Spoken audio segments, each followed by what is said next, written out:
Hey, what's up, guys? Jared Redding, David Johnson here once again at Vaught Hemingway Stadium. We are getting closer and closer to kickoff right here on this very field on September 3rd against Troy. Unlike usual, David, we're recording this after we had a press conference from Kiffin with Malik Heath there and Caleb Warren there.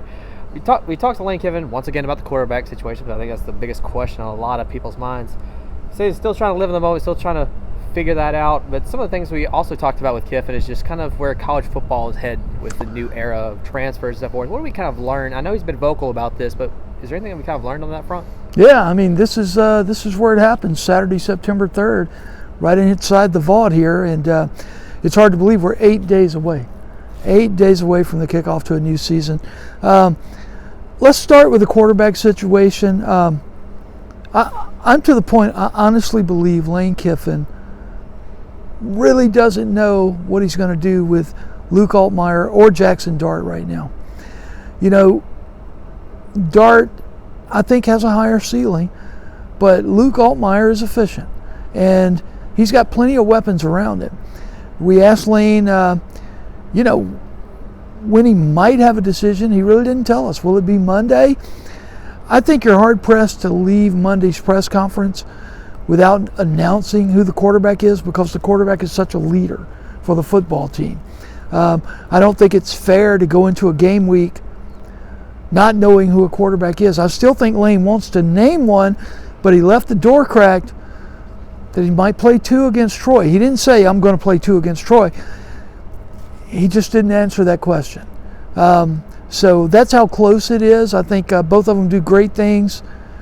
Both of them have miscues, and we'll see what happens. Now, as far as the direction of college football, with the free transfers, the NIL and all that stuff, I mean, Lane told me, he said, hey, free transfers, and he thought I meant like free, not having to pay them. He said, I was thinking you haven't looked on the practice field at how much we're paying these guys with NIL. And the fact that it seems like it's just a roller coaster. You're going to be going through this every year. Where's it going to be in 2 or 3 years? I asked Lane that. He didn't have an answer. He takes it day by day. He rolls with the punches. And so that's kind of where we're at. It was a fun day for Ole Miss today. The coaches started off with a baseball game. So we got to watch the coaches play baseball. Be sure to check the practice report. I'll have a full report on who hit the doubles, the triples, all that. But so not a lot of action going on. But we did notice when the first team offense took the field, Jackson Dart was at the helm as the quarterback. Michael Trigg was on the field as a tight end. The receivers were J.J. Henry, Jonathan Mingo, and Malik Heath, who we just talked to. We'll have more on him coming this afternoon. Jaden Williams has settled in as a starting left tackle.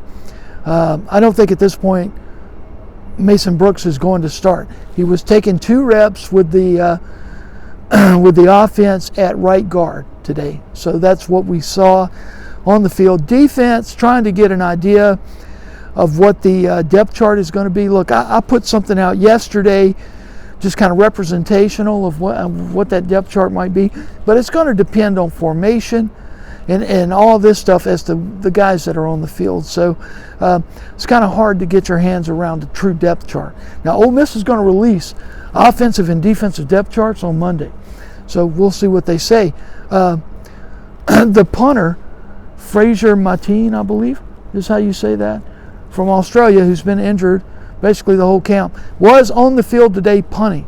He was in a black jersey, so we'll see. But that was pretty much the extent of what we saw today. And you touched on a lot of it right there. Over the course of fall camp, we've seen, ones go to 2s, and, guys who started off 2s, going to 1s a little bit. With the competition kind of widespread, not just the quarterback position, but everywhere, how confident do we feel with the ones once they get that non-conference slate underneath their belt and going into SEC play? Well, I've said it. I think from top to bottom, this is the deepest Ole Miss team in terms of talent that I've ever covered. There's a real solid group of 2s behind the offensive line. You've got 8, 9, maybe even 10 receivers that can play. You have 4 running backs that are going to get the carries. On defense, you've got 10 or 11 guys in a rotation up front that are going to play. You're deep and experienced in the secondary. Linebacker is coming along. Today, we saw Austin Keys and Ashanti Sistrunk paired together at linebacker. We're anticipating Troy Brown is going to start there along with Austin Keys, but hey, all I can say is football is here. We're 8 days away, and fall camp's over.